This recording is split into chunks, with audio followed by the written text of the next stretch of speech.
Good evening and welcome to the Candidates Forum presented by the League of Women Voters of Northwest Wayne County. My name is Tony Stokes Jones and I am the Vice President of Voter Services for the League of Women Voters of Northwest Wayne County.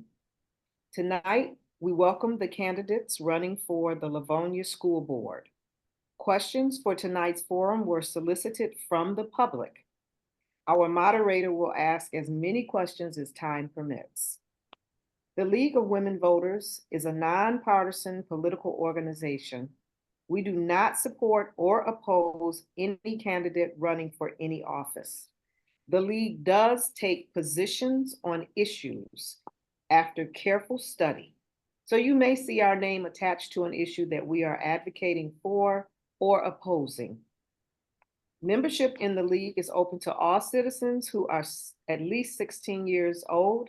So if you are interested in joining this public service organization, please let us know. Membership applications are available on our website at lwvnorthwestwayne.org. The League's main mission is to promote political responsibility through informed and active participation in government. One of the ways we do that is by having forums such as this one tonight. The League has also prepared a nonpartisan voter guide, which can be found at www.vote411, and those are the numbers 4 and 11.org. By typing in your voting address, you can view the races on your ballot and the candidates' responses to questions posed by the League. You can also find the link to the voter guide on our website, which again is lwvnorthwestwayne.org. Election Day is November 5th. If you are not registered to vote, you can do so through Election Day. Within 14 days of the election, registration must be done at the office of your city clerk. The polls are open from 7 a.m. to 8 p.m. on Election Day, November 5th. All registered voters can vote early by absentee ballot. Remember, you first must fill out and return an absent ballot application to your city or township clerk before a ballot can be mailed to you. If you need an absent ballot application, contact your city clerk. You can also vote early by going to the Livonia early voting site, which takes place Saturday, October 26th through Sunday, November 3rd, during the hours of 9 a.m. to 5 p.m. at the Livonia Housing Commission South Office. The views expressed in this forum are those of the candidates and not of the League of Women Voters.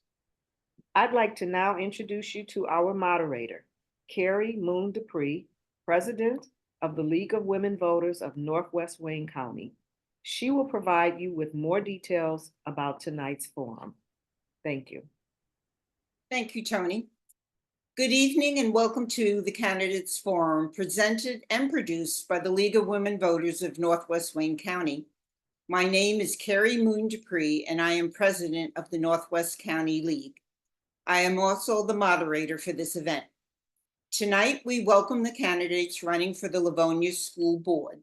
There are 4 open positions.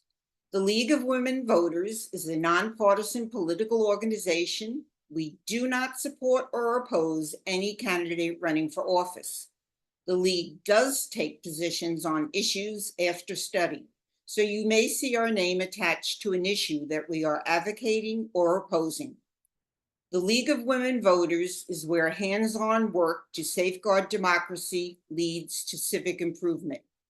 Membership is open to anyone who's at least 16 years old, and you can join through our websites.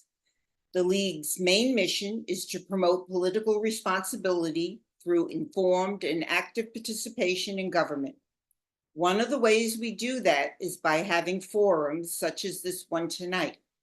The League also provides a nonpartisan voter guide found online at www.vote411.org, and we also do a print voter guide, which will be at the Livonia Library early October. Only league personnel and the candidates are present at this forum.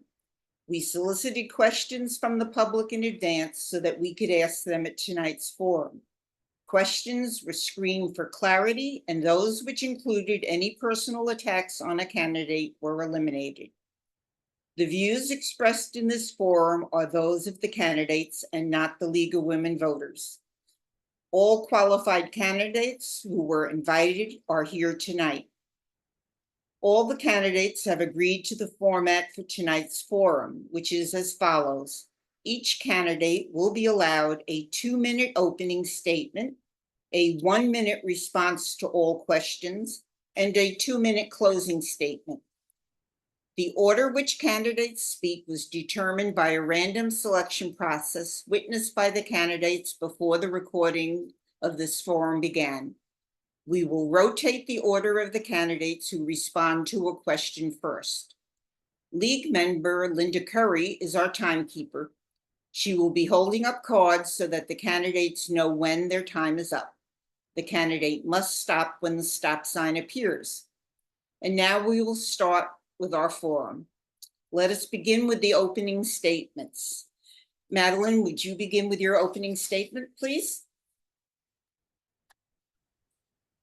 I entered this role as a former educator, PTSA president, district long-term substitute teacher, and continue to be a parent in our district, representing all of these voices at the district table. In preparation for this office 4 years ago, I completed all of the required coursework from the Michigan Association of School Boards in order to become a certified school board member 1 month prior to taking my oath of office.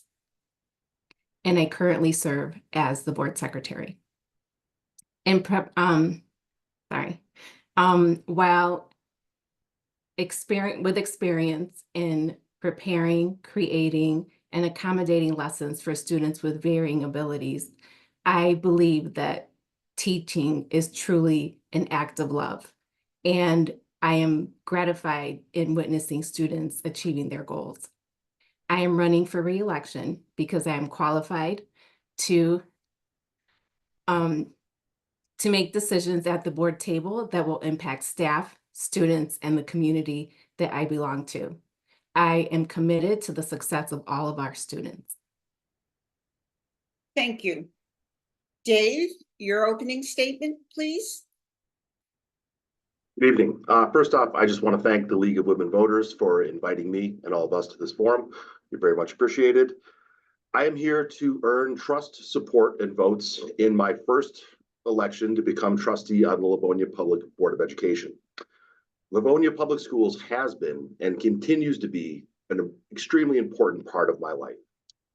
I myself am a Livonia Public Schools graduate. I did K through 12 in district, graduated from Livonia Stevenson way back in 2002. My 2 very young children will be entering the district during what would be my first term. And both of my parents spent much of their professional career in district, beginning as teachers and then finishing as the coordinator for special education and the director of secondary education in Livonia Public Schools. So to say it is in my DNA would be somewhat of an understatement. As I became more successful in my professional life, I immediately wanted to find ways to give back to my community.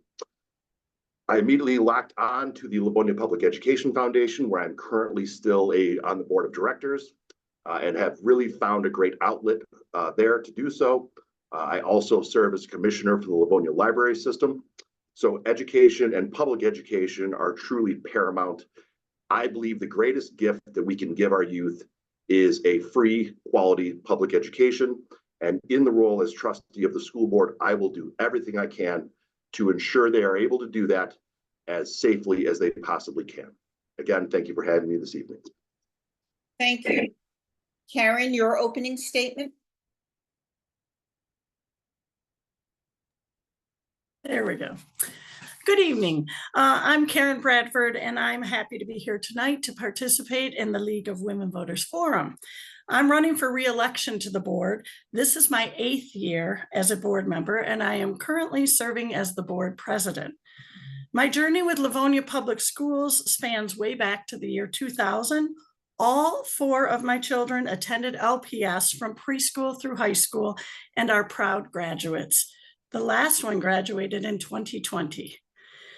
During those years, I was a proud PTA member and held PTA board positions at every building they attended. I was highly active, the word highly, in the schools as a parent, volunteer, and a substitute teacher. Over time, my work afforded me the opportunity to be an advocate for all children, not only my own, but every child who enters LPS.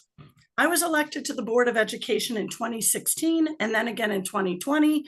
I've been asked many times by my family and friends, aren't you done yet? With this, I answer emphatically, no. I love the work I do. I'm passionate about high quality education, and I'm a staunch advocate for all students. I can examine issues, collaborate effectively with my peers, and make sound decisions for this district. I promise to focus on the 4 core priority areas, which include increasing student achievement, enhancing employee capacity, being fiscally responsible, and maintaining a positive climate and culture. We have a lot of work to get done. Thank you. Thank you. Next is Pam. We can't hear you, Pam.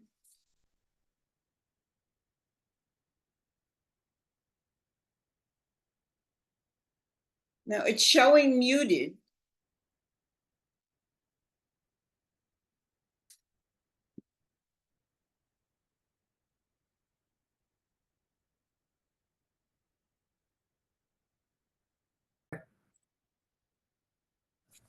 Pam, your opening statement? Thank you. Good evening. I'm really excited to be here. This is my second time running, and I'm so excited to be back. I'm also a parent of 2 graduates of Livonia Public Schools, participated in the PTAs, Cub Scouts. Currently, I'm teaching kindergarten at Bird Elementary in Plymouth. I've been teaching for over 35 years. I've taught grades kindergarten through 8th grade and including adult education in Livonia. I'm a very unique candidate who has spent most of my life in schools. I'm an expert on curriculum, behavior management, building relationships, and conferencing with parents. I've also worked in many different economic buildings with a diverse staff. I've worked in Northville, Livonia, Novi, and Plymouth Canton schools presently. This year, I'm excited to share that I am the Michigan VFW Teacher of the Year, including parts of Ohio.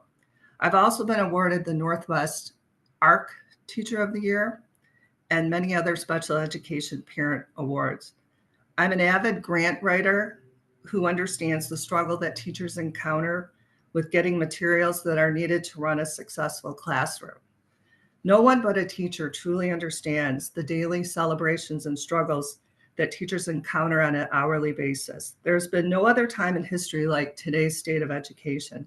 Public education was always looked at as the only way to educate students. Today, our enrollment is plummeting and students are leaving our district for charter and private schools. I'm running to rebuild parents' confidence in Livonia Public Schools with a focus on safety and curriculum. Thank you for having me this evening. Thank you, Pam. Crystal, your opening statement? Thank you to the League of Women Voters for having us, for hosting this forum to get the word out to voters who we are and why we're asking for your vote.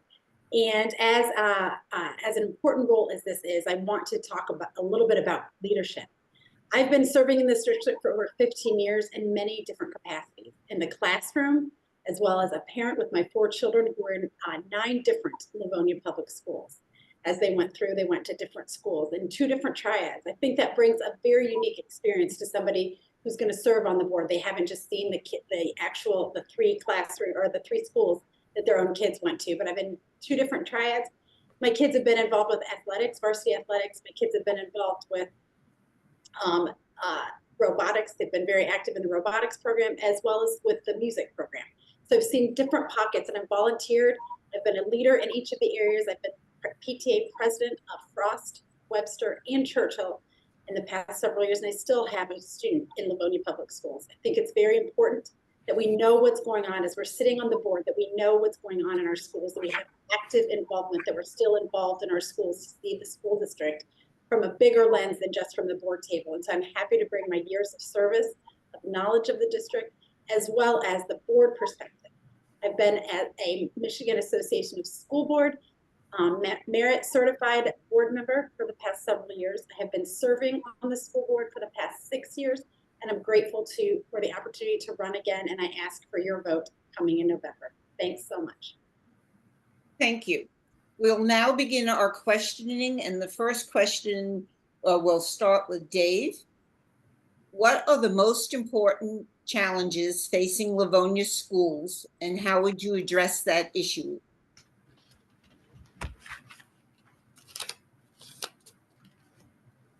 If we could have anyone that doesn't have the mic mute.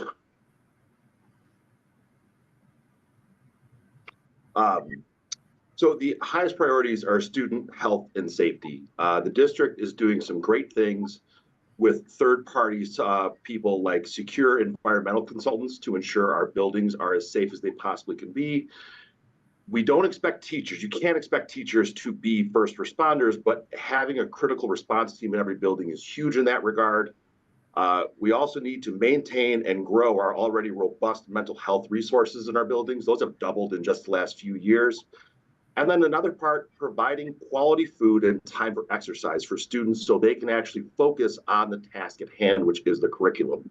I think if we can continue to nail the top two and really get back on the third, that's really going to help students be as successful and as safe as possible, both physically and mentally. Thank you. Thank you. Same question to Karen. Thank you. I think I would focus on student achievement being one of our priority areas, main priority areas that we have to focus on. We've done a lot of made a lot of changes in the district recently. One is we have a rigorous, viable curriculum. We also have a multi-tiered system of supports for serving each child. So we make sure that each child has tier 1 instruction. In addition, we implemented just recently a daily elementary small group intervention and a dedicated secondary mascot time into our programming so that students will be able to get the interventions that they need, but not at the expense of missing instruction. Also, we've had some real success recently. We just got our M-STEP scores back, and in our 3rd grade, we ended up in the top 10 for the Tri-County area. So we've got a lot of successes happening in student achievement happening. In addition, we have PLTs, which are professional learning teams with our staff, and they're sharing their best instructional practices and doing data dives. So we're working hard at getting our students back up and running after kind of a struggle with that COVID area. So thank you. I think student achievement's a big priority. Thank you. Thank you. Next up is Pam with her 1-minute response. Could you repeat the question? Sure. What are the most important challenges facing Livonia schools, and how would you address that issue? I also agree with Dave that school security and mental health are the 2 most important challenges.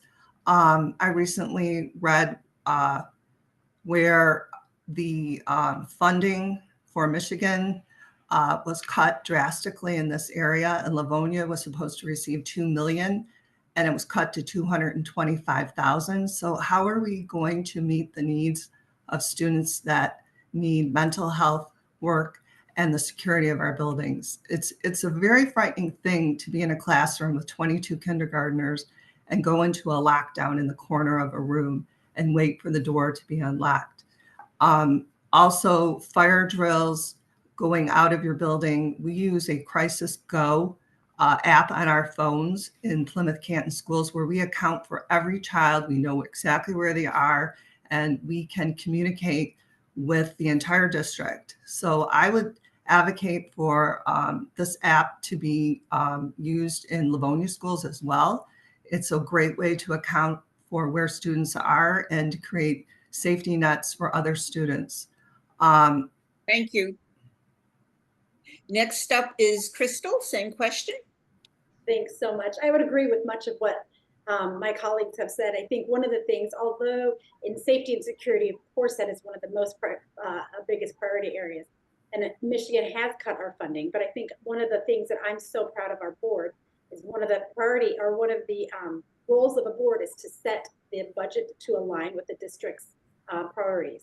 And one of the things that we have done is we have invested significantly in safety for our kids. We've invested in lots of different things, but we've also invested in the social emotional support. We've added school psychologists. We've added full-time support teachers. We've added different things to our budget because we know that the state of Michigan is not consistent. And so that funding goes up and down, but we have made significant commitments to school safety and to the kids' well-being. And so we're very proud of that work and how we've been able to balance our budget in a meaningful way to provide the supports that our kids need. Going back to the actual question of course, safety, but one of the biggest things that is on the rise nationally is absenteeism. And students since COVID have not, for the most part, come back to the schools 100%. So absenteeism is going to be a problem in our schools. It is nationwide, but Michigan right now is we are leading the country. We are in 4th place with the biggest concern in absenteeism in the nation. And so, and Wayne County is leading the way in Michigan. And so we really do need to look at absenteeism and what's going on in our students. We can't teach our students, we can't engage our students when they're not there. And so that is going to be one of the biggest challenges that we face as a district. And how are we going to navigate that? What can we do to reach out to educate the parents, to educate the students why they need to be there, and what we can do to be helpful, and how we can engage them with some of the supports that we need to make sure that they're there so they're getting the quality education that we are providing. So I think it's going to be a challenging time, but I'm excited for the commitments our school board has made. Thank you, Crystal. And next up is Madeline, same question. Thank you. So a lot has been said. And while I do agree that, safety is a priority as well as our student achievement, we as a district have put in a lot of measures in place to boost not only student scores, but when you think about rigorous curriculum at the tier 1 level and allowing scheduling changes so that staff can plan together, can lead with best practices, and allowing for a mascot time that allows for teachers to focus on small groups, tier 3 instruction, and in 10 weeks bursting, just bursts of instruction focused on those students, but ultimately focusing on teacher shortage, because human interaction is what's going to make the most impact in all these areas. Thank you. Thank you. We'll now start another question, and Karen, you will be first up. School gun violence is on everyone's mind. Do you feel that Livonia has done enough to secure the students' and staff's safety? If not, what are your suggestions for improvement? Livonia Can you hear me? Now, yes. Yeah, I believe Livonia Public Schools has done an excellent job in the area of school safety. We've hired a full-time public safety administrator. We have brought in a consultants, secure environment consultants into the district so that they could do a thorough check on all of our buildings to make sure they're safe and secure for us, with suggestions on how we can make our safety and security better. We have drills and for emergencies at all schools. We have frequently update and review our district emergency response plans. This is such a terrible topic that we have to even discuss this, but we do. We've hired school resource officers in our high schools. We have blue line security, safe and secure vestibules. A parent or anybody walking in has to buzz in or be allowed into our buildings. The most important thing, though, is we need to build strong, positive relationships with our students. Our teachers need to recognize we can do all the safety we can, but we need to recognize that we have to build relationships with our students, and we have to have processes in place that help our students feel safe and secure every day. So there's always room for improvement in safety and security. And like everybody else said, financially, we do the best we can with the money that we have to keep our schools as secure as possible. Thank you. Thank you. Next, Pam, same question. School gun violence, it's a biggest threat for all parents. I knew kindergartners that come to school every day. I know the parents are worried about them. They want to make sure their children are safe. And I do realize that we have secure entrances and breezeways in each school, and you are overseeing the drills and lockdowns. We have a close relationship with the Livonia Police Department. And we're taking guidance from a U.S. Department of Education. But when it comes down to it, guns can get into schools. You know, I would hate to see it happen someday, but it is at a lot of other schools in different areas where you go through a metal detector or you have a security officer at every school. When a school is a no-gun zone area and you have someone in that school that is armed, you're less likely to have school gun violence. It's a scary thing for parents, and I want to do everything possible that I can to make Livonia Public Schools safer, because they never can be safe enough. Thank you. Same question, Crystal. Thanks so much. I think that this topic weighs heavy on all of our hearts and all of our minds. I believe that the students do their best learning and our staff does their best work when they feel confident and they feel safe in their learning and workspace.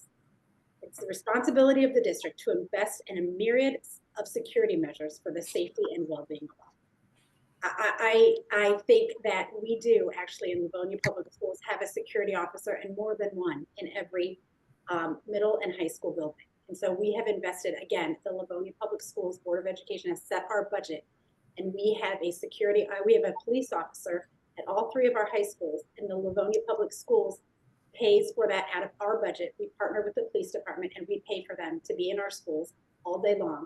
And then we've also hired Blue Line Security to help with security at our high schools and our middle schools. And then we have resource officers that travel around to our elementary schools as well, and that they have a presence in our elementary schools. So I think it is so important, but I do believe that it is heavy on every parent's mind, but it really comes down to how we are training our people and taking care of our people. Thank you. Same question, Madeline. Thank you. I believe that ensuring that our students and staff have a safe and secure learning environment is a definite priority. And the $1 million investment that we have approved and continuously approved for our district for school resource officers in our triads and Blue Line officers reflects that belief. There's also been investments in the enhanced PA systems, our crisis incident mapping that helps our first responders know exactly where an emergent incident is happening and how to get there in the quickest way. Our links to the Livonia Fire Department and Livonia Police Department, that partnership has been instrumental in making these plans. And I think that there is not one sole solution for maintaining safety in our schools. All of these factors and the human factor are our best weapon, for lack of a better term. Thank you. Dave, same question. So as the father of a daughter who will be entering kindergarten, not next fall, but the following, this is something that weighs heavily on my mind. And it is the single most paramount thing as a parent and member of the community that we want our children, teachers, and support staff to be as safe as possible. LPS has done some tremendous things, but there's always more to be done. When you look at the national incidents, most often there were telltale signs leading up to it. And it was either human error or potentially nobody reporting the signs leading up to it. So we have to foster an environment where students, teachers, and staff feel very comfortable and almost like they need to come forward and have a system of reporting, so that way these kids are not slipping through the cracks. Kind of goes back to some of the mental health things we were talking about earlier. reinforcing our counselors to do what they can do, having things like care solace for not only students, but also their families, and just being sure that they're being seen and heard before they get to a level where they feel like bringing a gun to school is the answer. Thank you. We'll now move on to our next question, and Crystal, we will start with you. Book banning has been in the news lately. Excuse me, I think it's Pam, isn't it? I answered the last one. You are right. It is Pam. Sorry about that. Sorry to interrupt. That's okay. Okay. Pam, you will start this question. Book banning has been in the news lately. Where do you stand on book banning, and who should decide what books are in our school libraries? First of all, I don't really look at it as book banning. These books would still be available in bookstores or online or in public libraries. It's more like book discretion for public schools. We don't allow certain sites on school computers or books about certain topics or explicit descriptions in a K through 12 public school. If parents can opt out of sex education, then we have to opt out of these inappropriate materials that are in the libraries. If a book cannot be read out loud at a school board meeting, of course, it should not be included in a school library. And I have seen things that have showed up in public school libraries that were inappropriate and had no idea how they appeared. So it does happen. And we have to really pay attention to what kind of literature and books we're putting into our kids' hands. And Thank you. Thank you. Crystal, same question to you. Thank you. Thanks so much. So thanks for the question. I think it's so important. And I think one of the things that makes this such an important question is Livonia Public Schools has got to be a partner with our family. We have got to reach out and continue to make our families aware, make our libraries accessible online, to allow parents to see what we have in our libraries. And I think that is one of the biggest things. And several years ago, the board has done that and allowed parents to see what we have online and in our libraries. And so one of the biggest ways that we can partner with families and serve the communities that we are called to serve is by letting them know what we have and what is in the buildings. And as a parent in the building, I think one of the biggest things is if there is a book that I have questions about that my kids bring home, what is it that I do as a parent? And there are differences of opinion in lots of things, but what is my role and where do I go? And so I think as a parent, being able to know what I do in the next step, if I think a book is inappropriate, where do I go and how do I advocate for my student? But I think that question is really important and we need to consider it. Thank you. Madeline, same question. Thank you. In this day and age where access is unlimited, and that is to anything and everything, it's really a challenge to know at all times as a parent what our children have access to. And so I think that partnership and conversations that parents have with their students on what is appropriate and what is not, having that relationship where the student can share what they're reading with their family. As a district, we follow there's a National Librarians Association that determines the appropriateness of books in terms of age. And because as families, we all determine what is appropriate for our own home. And so nationally, what we can abide by and agree to is age appropriate books. Thank you. Same question, Dave. Age appropriate is the key. When I hear the term book banning being on a library commission, it's a little bit of a problem for me. Full stop, I don't agree in book banning, but I also don't agree in presenting younger people with inappropriate content. So having a governing body that can kind of dictate what serves as such is important, because we can't forget that freedom of speech, freedom of expression are still the first of all the amendments. And also being challenged is part of a quality education. So why is the book being banned? You could kind of get into some subjective entities, there are some subjective things there with potentially parents trying to insert their will on the curriculum. So I don't agree with it, but I do agree there should be a governing body that dictates what is age appropriate. Thank you. Karen, same question. Yeah, book banning, that's a tough question for me. I believe that families should know what their students are reading. So, and students read at all sorts of different levels. I think students should have appropriate leveled reading books for them in the buildings. If a parent sees or reads some material that they feel objectionable, I think it's important that they first go to the teacher and let them know that this may be an appropriate piece of literature, and maybe ask for something different for their child to read. But I think students need to have access to the books that are appropriate for them, and that they're able to read at whatever level. I do agree there are some books that have objectionable material, but I do think that it should be a teacher and the faculty that should decide what is appropriate literature for the class. Thank you. Thank you. Now on to our next question, and Madeline, you will start on this one. For homeowners who do not have children in the Livonia schools, explain to them why they should continue to be taxed to fund the schools. That favorite word, tax. Mm-hmm.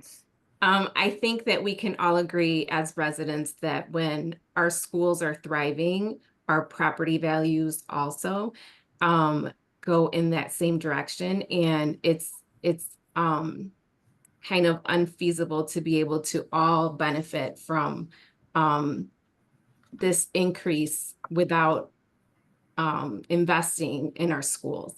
And investment in our schools drives new families to our district. Investment in our schools makes our citizenry more educated, and that's what we're in the business of doing. So I think we all benefit from investing in our schools. Thank you. Same question, Dave. If they are a homeowner and occupying the home, they qualify for a principal residence exemption, which removes a hefty chunk of the school tax they pay. So I don't know that I fully agree with how the question is formed, and I will leave it at that. Thank you. Same question, Karen. We all have a duty to pay school tax for public education. Even if you don't have children or your children are grown, it's important to have an educated society, and public education plays a huge part in how our community thrives. So I understand if I'm reading the question, maybe it's leading about somebody who may want to take a voucher or do something of that sort and take it somewhere, or maybe get taxed for private. I believe we all have a duty to pay to be taxed for public education. It's just the right thing to do. That's my answer. Thanks. Thank you. Pam, same question. Well, obviously, our property value, our houses are worth more when our schools are funded well and are operating at the status they should be at. But I kind of understand people that don't have children in schools, how much our economy has tanked right now, and everything is so expensive, even to buy food and medications for our seniors. So we need to do due diligence and prove to our seniors that Livonia Public Schools continues to be the excellent district it is, and that we need their support in paying our taxes to keep our community as a high standard for everyone, and welcome everyone and younger families to join us. I know a lot of people that are moving out of school districts because the school district is tanking and they're afraid of the value of their houses. So it's a tricky question right now with the way the economy is, and hopefully things are going to turn in November for people so that they can afford more things, and that would be paying taxes. Thank you. Crystal, same question. Can you repeat the question so I know exactly what I'm answering? For homeowners who do not have children in Livonia's schools, explain to them why they should continue to be taxed to fund the public schools. Well, I would say thank you to our seniors and to people who are paying taxes, because public schools will continue to educate about 90% of the population. It is what educates the future of our cities. And thankfully, our schools are not tanking. We have great public schools. And so I want to say thank you, because we have many people who have moved to Livonia, who stay in Livonia because they love Livonia and they love our school system. And so I am proud that I think we are fiscally responsible with our school board, with our budget that we set. I think that we use the money that's entrusted to us wisely, that we are careful with the dollars that come to us from taxes, because we understand the sacrifice that our citizens are making to send the money to us so that we can utilize that to educate our students. And so I want to thank them. I'm grateful for their partnership, but we do try to be very fiscally responsible in how we navigate and how we set our budget, so that we are responsible with those dollars that come to us. Thank you. The next question, Dave, will start with you. Has there been an increase or decrease in student population in the Livonia school system? What explains the change? There's been a decrease, and the decrease is in line with the decrease in population in the state of Michigan. We're not bleeding students any more than any of our surrounding areas, except for South Lyon. But South Lyon is one of the few growing communities in Southeast Michigan. So I do believe that we want to attract more young families, and by having a quality school system, that is one of the primary drivers of that. Livonia still pays effectively the lowest tax rate in all of the communities around us. So although, yeah, they do pay for the schools, but back to the last, they kind of, one hand shakes the other, and they work together. So keeping taxes low, real estate values high, the school system high, will attract more young families, which just will compound the growth of each. And that, I think, is what will help solve the student dwindling issue. Thank you. Same question, Karen? Yes, we're definitely in a declining enrollment era or period of time. The reason for that, I think many of the reasons, or one is we just don't have the large families that we've had in the past. Back in the day, families were much larger, so people aren't having as many children. So we aren't able to have as many kids enroll in our schools.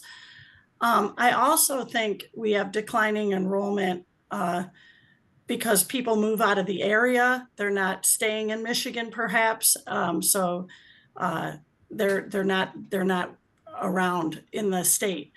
How do we mitigate that? By trying to enhance our programs, and just like Dave said, have a community that supports their schools and have excellent schools. We do in Livonia, and we still do attract many families into Livonia. I'm proud of our district in that regard. Thank you. Same question, Pam? Well, I believe that we're decreasing, and we're going to continue to decrease if we don't do something really quick. And COVID had a lot to do with that, when people got a look inside of classrooms, and also a disappointment in how COVID precautions took away education. We're talking now that an 8th grader is like a 5th grader because of COVID. And so a lot of parents pulled their kids out, put them in charter, private, Catholic schools. And we need to rebuild that confidence in our parents that we are the best school district, that we do better than charter and private. But it's going to take some time to do that. And people are looking for a traditional, a safe school where parents are welcomed inside. And I'm sure Livonia welcomes all parents into their classrooms also. But because of COVID, it hit us hard, and it hit the parents. And we have to rebuild that confidence in our parents that we are. Thank you. Crystal, same question. Thank you. One of the things I think is, as we've seen decline enrollment, one of the things that we've done on the board is accepted students from out of district. to offset that. We've tried to offset that financially by accepting students from out of district. And typically, Livonia continues to be a lighthouse district, and people want to come to Livonia.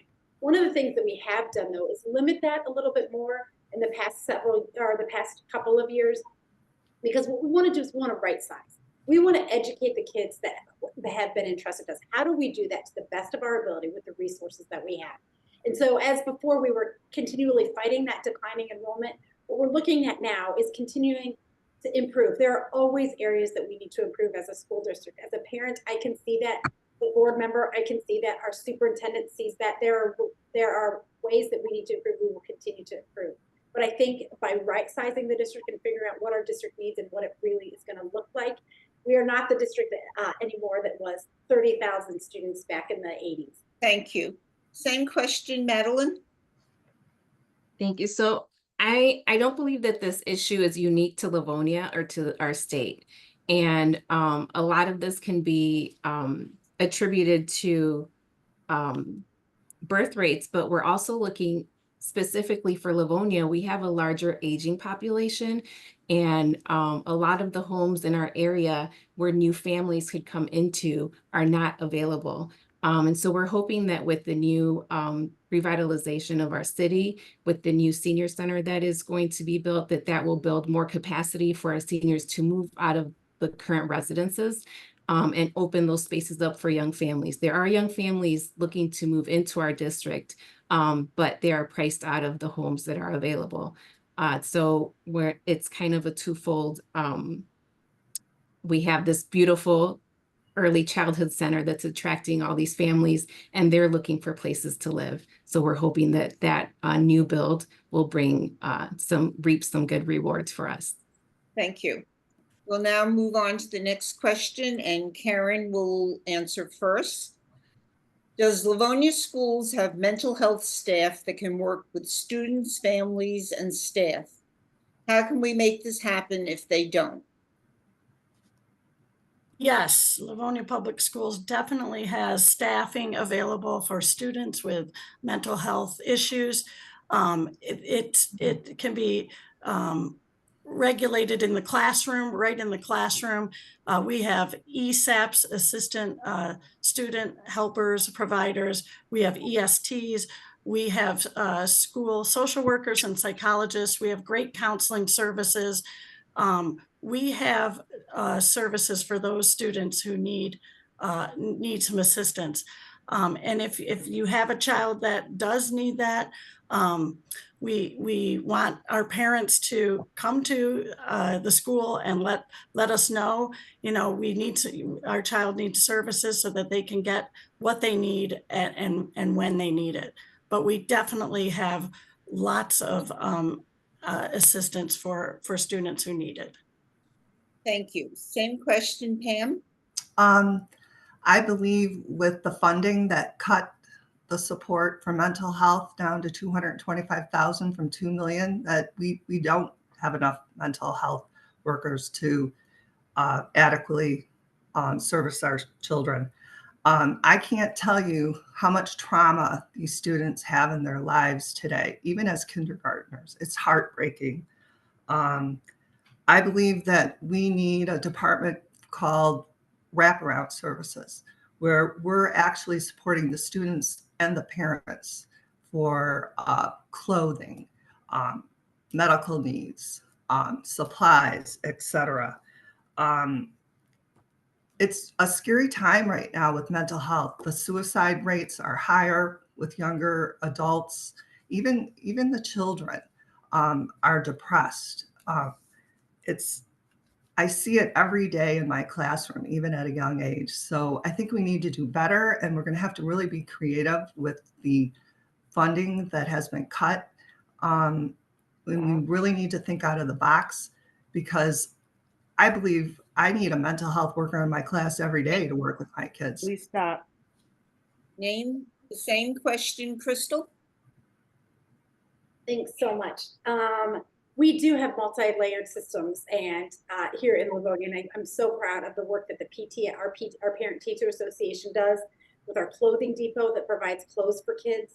We've our high school, our kids with special needs in high school, they provide a food pantry for anyone in our community who needs any type of food, has food insecurity and needs food, that they can come and pick it up from our schools. We have also partnered with many community partners, and they also wrap around our kids and they come alongside our kids. We have the Livonia Save Our Youth. We work with Blessings in a Backpack for students who are in need to provide food for them. We work with GrowthWorks, Healthy Livonia. All of those organizations work hand in hand with our schools to provide things that are above and beyond what Mrs. Bradford said. We have made, as a board, we've made many commitments in terms of finances and what we're committed to, and we are not wavering on that. Whether or not the funding is there, we will find funding from other areas. One thing that I do want to say is we're looking, I'll say it. Thank you. Same question, Madeline? Thank you. I think the beauty and what I take most pride in our district is the services that we have provided for mental health and all the money that has been invested in making sure that those are robust services. We have partnered with local medical providers, and they have psychologists that come into our buildings and provide free services for families to come receive services and students to receive evaluations, because usually if they have to go out into the community, scheduling those appointments takes a long time. And so providing that service is something unique to our district. We do have all the wraparound services, including breaking barriers for kids. There's so many opportunities, and we have this wonderful partnership with our communities, our community businesses, and they're always helping meet the needs of our students. Thank you. Dave, same question. Yeah, Livonia Schools is pretty blessed to have so many community organizations that want to help with student health. And it's my understanding that the Wayne County Enhancement Millage also covers some of this funding. So do everybody a solid and let's re-up that when it comes up. And as much as they're doing with the third parties in the schools, I had a great conversation with a counselor at Stevenson, who I've known forever, who was talking about how different her job is versus kind of what our experience with that role. But one more thing that I think students need more of is movement. Physical and mental health are very intertwined. So more structured play, even at older ages, and access to high quality whole foods. If your body's not feeling well, it's hard for your brain to feel well. So I think inserting some of those measures could also be beneficial for the mental health crisis that we're experiencing. Thank you. We'll now move on to another question, and Pam, you will be up first. What skill set do you have that will help you work well with other board members for the benefit of the district and its students? Well, I believe that I'm an excellent listener. I'm very patient. I'm flexible. I'm willing to have hard conversations. I believe that I'm a leader. And I believe working together as a board and having a vision for the future is the best way to come together as a board, because it's all about kids. It's all about what's best for kids. Thank you. Same question, Crystal. Thanks so much. I think our being able to work with people who are different than you, who have different opinions, one, to be able to work with them, but one, to be able to learn from them. And I think that's one of the biggest things that I have learned over the years, is that being able to learn from other people and grow and have a growth mindset. Our elementary schools talk often about having a growth mindset and being willing to learn, and how can I learn and how can I grow? And we want to do that as adults. Too often, as we get to more mature ages, we want to sink into what we know, and we only want what we know. And I think we've seen so much polarization in our country today. And I am so thankful for my colleagues on the board right now. We are very different. We have very different opinions. We're all from different political parties, but yet we can have a spirited debate, and we can come to a conclusion, and we can resolve our differences in a way that is the best for the kids and best for our community. And I'm proud of that. Thank you. Same question, Madeline. I think one of my greatest, I guess, the skill set is in helping people see different viewpoints and actually listen and gain new knowledge that way. In this climate that we're living in, finding ways to get people from opposing viewpoints to come together and find some commonalities is a superpower, and I consider that to be mine. I think that also having knowledge of our district is really important. When families come and have questions, they can trust that you know where to direct them and how to get their problem solved. So being a trusted community member is a great skill set. Thank you. Same question, Dave. I am a highly pragmatic person, and with the way I like to solve problems, with also being a lifelong learner, I'm always open to new and better ways to solve it. I will be the first to admit that I don't know everything. If I ever think I'm the smartest person in the room, I'm in the wrong room. And I'm looking forward to working with this great group of professionals in solving some of these real issues that we've discussed tonight, and some we haven't even touched on yet, that are facing the district.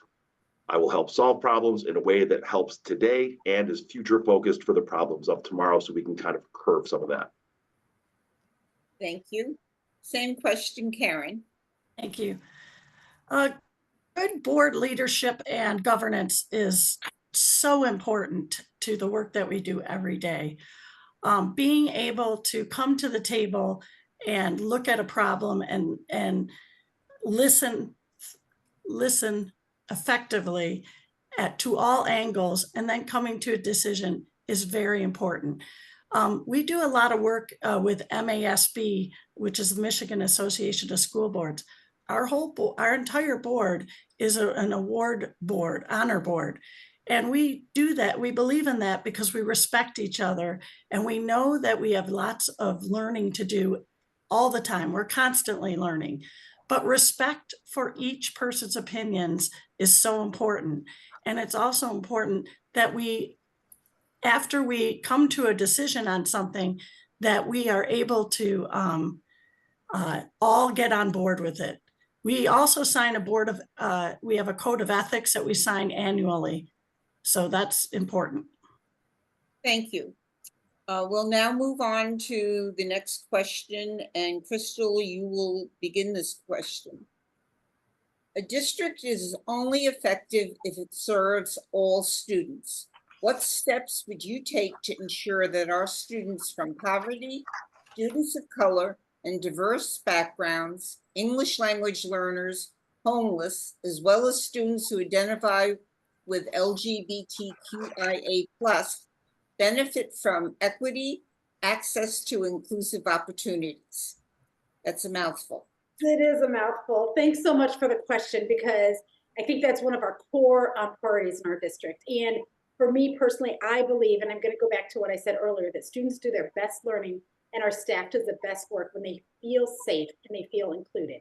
And I think that is a big difference, or a big emphasis, and we need to make sure that we are hitting that. I think one of the things that we do is a lot of companies talk about DEI and what work they're doing in DEI. And Livonia Public Schools is committed to diversity, inclusivity and equity. But we've also included belonging in there, because we want every student to belong and feel a sense of belonging. One of the things that we are working on is every student has one trusted adult in their building that they can go to, whether they're feeling alone, whether they're feeling scared, whether they're struggling, they're in crisis, that every student has one adult that they can go to. There was a school that they put every student up on post-it notes on the board, and each adult took every student so that they had one adult that they connected with personally. And I think that's really important for kids to feel included. Same question, Madeline. Thank you, and hopefully I'm answering the correct one. I'll read it again if you need me to. It's okay. So I think that as a district, we have seen that a sense of belonging ties into chronic absenteeism that we're seeing in our district and in our state. And so we know that this is a priority area for us, and focusing our efforts on making sure that we have universal accommodations so that we're meeting students where they are, that students have a trusted adult that they know that they can go to. and just making all of those wraparound services available, and remembering that when things come up, that we are addressing things on a case by case basis, so that truly equity takes place, right? So that we're not just one solution for every problem, but that we're looking at each student and seeing what's the best solution for them. Thank you. Same question, Dave. So as the question presents, this is an extremely wide array of students we're talking about here. And as the demographics in Livonia are shifting, it's going to continue to be as such. So it is ever more important that we are finding students where they are to create an environment that they're excited to come to. I myself had a fantastic experience at Livonia Public Schools. I felt at home at every school I went to. I'm very disheartened to know that there are kids out there that don't feel that way. So creating and fostering an environment where they have that person or that crew or that curriculum that makes them feel more seen and heard is wildly important to ensure that our kids are showing up, feeling right, and doing their best so they can reach that highest level of possible achievement, which is ultimately what this is all about. Thank you. Same question, Karen. Absolutely. All means all. All students deserve a quality education, regardless of their race, ethnicity. All students have that right. I think we hit a point about making sure that all kids feel safe and secure and implementing social and emotional learning. We have a community with character program, which teaches values of respect, responsibility, grit, empathy, kids learning how to deal and listen with kids who are different. We also have programs where kids partner with, they have buddies over at Webster. I think the RISE program partners with some kids to learn how kids and all students are different, and they work together. There's so many things that we can do in this area to meet the needs of all students. And that's making sure that we're incorporating what she said before, incorporating universal accommodations, providing assistive technology. Yeah, it's a huge question. Thanks. Thank you. Pam, same question. I believe that we all belong and we serve all students. And sometimes when we look at DEI, diversity, equity, inclusion, it divides us. And I'm about having us come together and acknowledging all different types of students and all ethnicities and values. But when we start dividing kids into groups, sometimes it changes the dynamic. I believe in MEI, looking at merit, looking at excellence and intelligence, and incorporating that into all of our students, that we all belong, that we can all be that. So we have to be careful sometimes when we put kids into groups and categories. We want them all to feel like they belong to Livonia Public Schools, and they all deserve the best education, no matter what they are. This will be the last question before our closing statements. Madeline, we will begin with you. Describe your philosophical commitment to public education and government funding to ensure a thriving public education in your community.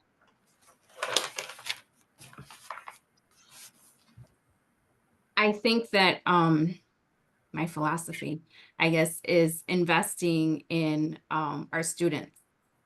And I think that ultimately, and I just forgot what the question was.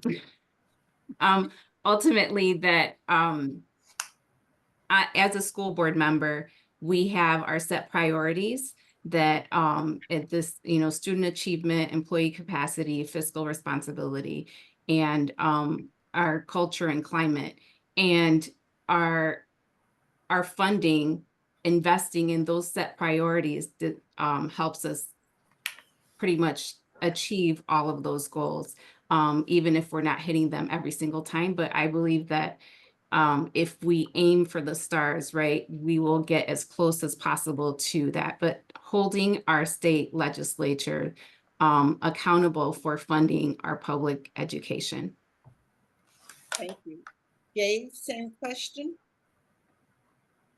So my philosophy on it is there is truly no better gift that we can provide our youth than a quality, free public education.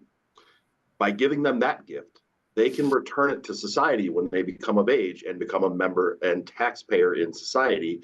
And by being successful in their professional life, they grow the tax base, which should make the funding question less relevant.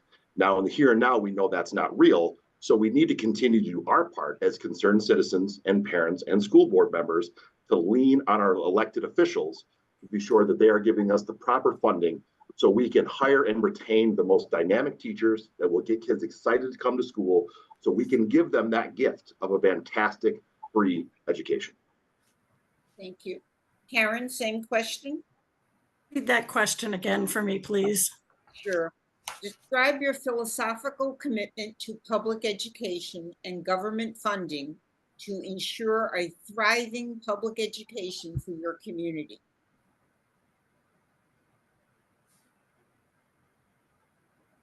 I think it's our duty to make sure that all students are educated properly, and in the funding aspect, it's always a battle to with our legislature for adequate funding.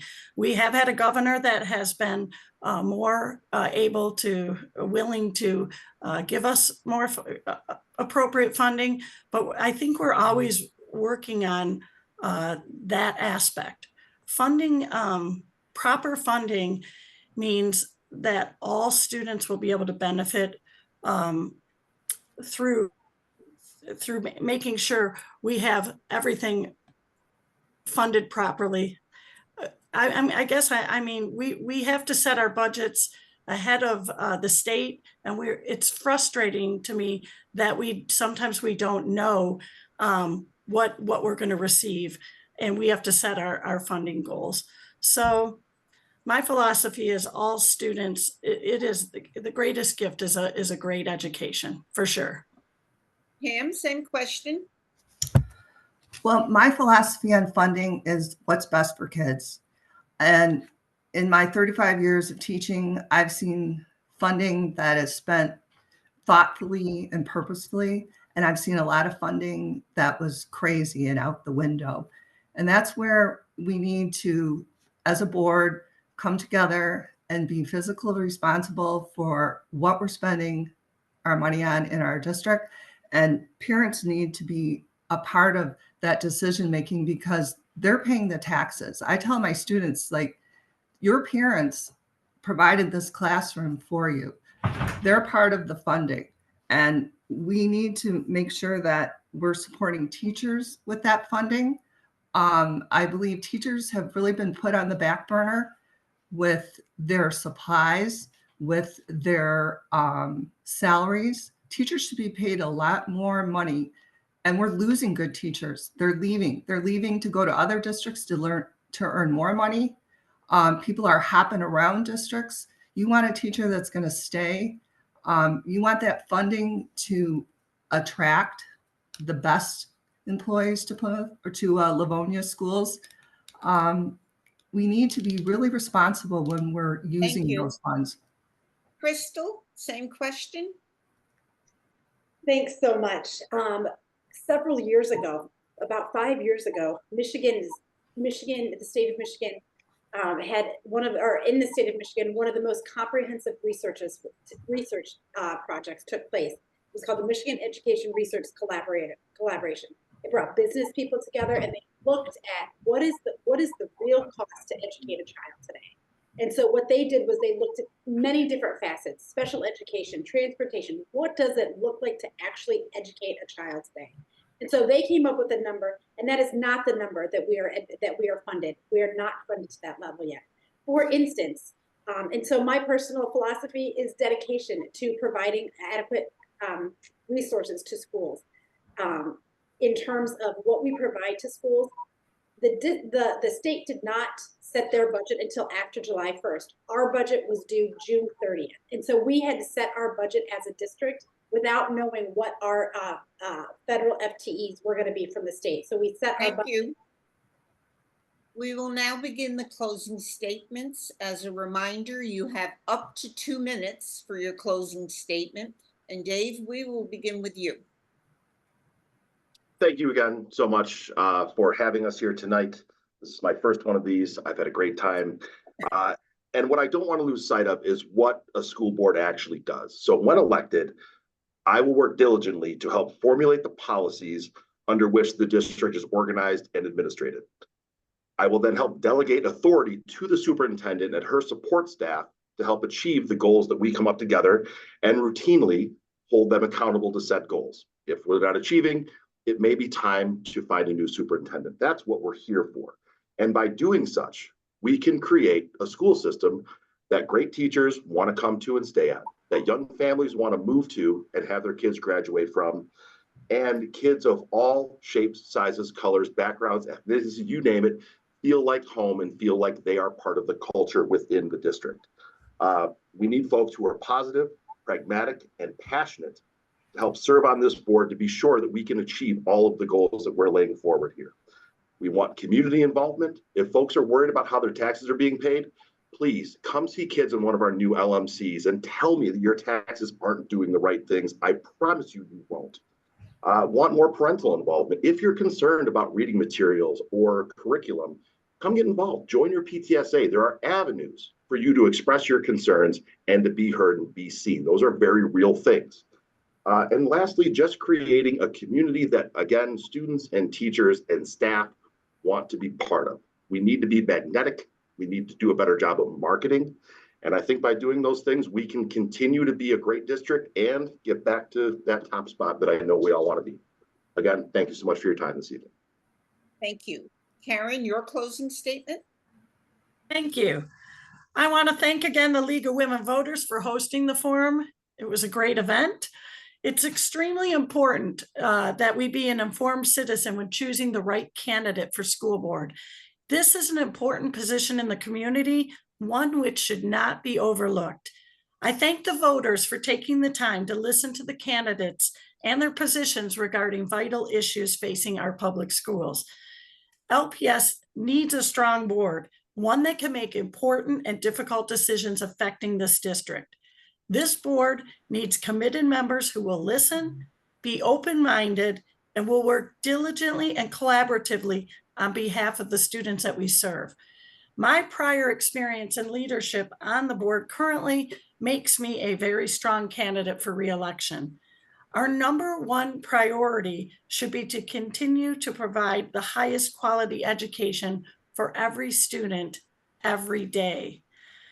I hope you will support me as one of your candidates for school board on Tuesday, November 5th. Thank you very much. Thank you. Pam, your closing statement? I feel that I'm the best candidate for the Livonia School Board trustee position. I have more experience working in schools than all of the candidates' years on the board and experience working with kids. I've been awarded many awards highlighting my expertise in education. I'm a passionate teacher and also a parent who understands the daily stress and challenges educators face each day, be it a lockdown with 22 kindergartners hiding in a corner or implementing curriculum that is not developmentally appropriate. I'm the voice of parents, teachers, and students. I will make a difference like no other candidate. Vote for me. Thank you. Crystal, your closing statement? Thank you so much. And I want to thank the League of Women Voters for hosting this event. I love your philosophy to encourage and inform active participation in government. And I think one of the things that we do as a district and what I encourage is for our kids to be informed and active participation in their lives. And that's what we want to do. We want to educate children. And let's not lose sight of our goal is to provide a well-rounded education for our kids. And we need to continue to keep that in mind. And leadership matters. Experience and leadership matters. A board of education doesn't just make decisions for the classroom. They make decisions for the building, for the security, for the maintenance, for the teachers, for the contracts. They make many, many decisions, and you need a breadth of experience to be able to do that. My experience being in sales and marketing at Ford Motor Company brings a different, unique aspect to my present service on the board. To be able to bring a corporate knowledge to the Board of Education, I think is a unique skill. And we need to have more diversity on the board, and to be able to have people who bring different backgrounds and different skill sets to the board. We need a board that is forward thinking, we do not know challenges that will face our board in the future.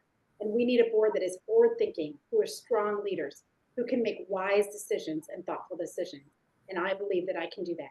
My years, my education and my training and my past service, there were years that I had 4 kids in 4 buildings, and I would go to 2 different buildings for sporting events. Livonia Public Schools, so I would be in 6 different buildings in one day. That matters. Whenever you have kids and you are involved in the district that you are serving, that matters. And I ask for your vote this November. Thanks so much.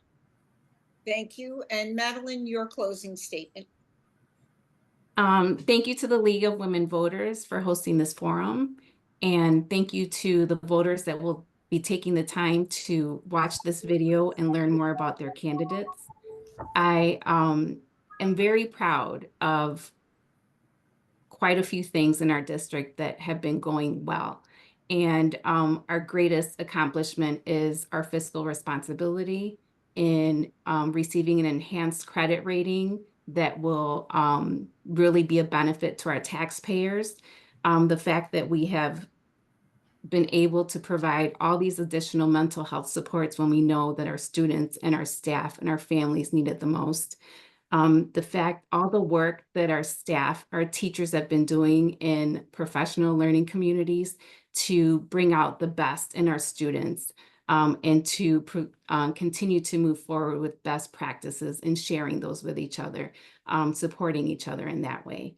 I am running for re-election as an experienced, qualified, and committed district parent, former educator, and community resident. I am ingrained in this community, with our family being an athletic family involved in sports and robotics, constantly volunteering in buildings, knowing when to show up for your community is so important and valued here. I look forward to continuing this labor of love and advocating for all students. I urge you to vote for me, Madeline Acosta, on November 5th.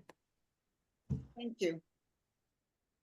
We thank the League of Women Voter members who helped on this forum. The forum has been recorded and will be able to be viewed in a couple of days on the League's website, lwvnorthwestwayne.org, and on our YouTube channel. Please note that ownership of the recording or transcript resides with LWV of Northwest Wayne County. The candidates or their supporters may not use portions of the forum or any audio clips, video clips, or transcripts for political advertising or other purposes without the written permission of the League of Women Voters. We also thank the candidates who are running for office. They are asking for your support as they seek a job in the public service sector, and we hope voters will listen to their views. We also appreciate the voters in the city of Livonia who are watching this forum to learn about their choices on Tuesday, November 5th. Each of the candidates were also invited to participate in the League of Women Voters Voter Guide, a publication that you can access online by visiting vote411.org, and the printed version will be in the Livonia Library early October. The League of Women Voters is providing this forum as an opportunity for candidates to express their views related to their candidacy. Statements expressed by the candidates are not endorsed nor opposed by the League. Also, the League of Women Voters does not certify any candidate's response to questions as accurate. Voters are encouraged to fact-check information shared at the forum. Election Day is November 5th, and the polls are open from 7 a.m. to 8 p.m. If you are not registered to vote, you can do so up through Election Day. Within 14 days of the election, your registration must be done at the office of your city clerk. All registered voters can vote early by absentee ballot or at an early voting site. To receive an absentee ballot, you must complete and return an absentee ballot application to your city or township clerk before a ballot can be mailed to you, or if you are on the permanent ballot list. Livonia's early voting will take place Saturday, October 26th through Sunday, November 3rd, during the hours of 9 a.m. to 5 p.m. at the Livonia Housing Commission South Office located at 10800 Farmington Road, Livonia. This concludes our forum this evening. Thank you, candidates, for participating.